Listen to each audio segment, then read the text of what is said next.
హైదరాబాద్ గౌలిగూడ బస్తీలో నివాసం ఉంటున్న శ్రీమతి ఆశాలత అనే ఆవిడ రాజేంద్రనగర్ శివరాంపల్లి మహేష్ విద్యాభవన్ హై స్కూలులో టీచర్గా పనిచేస్తున్నారు. ఈవిడ భర్త చనిపోయారు.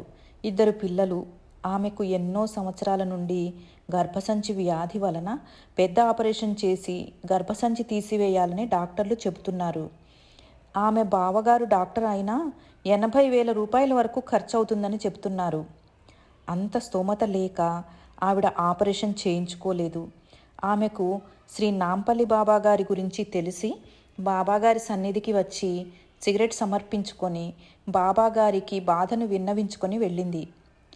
కొద్ది కాలం తర్వాత తెల్లవారుజామున బాబాగారు కలలో కనిపించి సిగరెట్ అడిగారట. అదే రోజు ఉదయం ఆమె స్కూల్ బస్సులో స్కూలుకి బయలుదేరింది. చార్మినార్ దగ్గర హరిబౌలి వీధిలోకి వచ్చేటప్పటికి కడుపులో విపరీతమైన నొప్పి వచ్చి దగ్గరలో ఉన్న గవర్నమెంట్ హాస్పిటల్లో జాయిన్ చేశారు. 80,000 రూపాయలు ఖర్చు అవుతుందనుకున్న ఆపరేషన్ ఫ్రీగా చేసి గర్భసంచి తొలగించారు. రోగాలన్నీ పాప ఫలితాలే కదా. బాబాగారు దయతో ఆవిడ కర్మను మార్చి ఆరోగ్యవంతురాల్ని చేశారు. తరువాత ఎంతో ఆరోగ్యంగా ఉన్నానని చెప్తున్నారు ఈ ధన్యజీవి.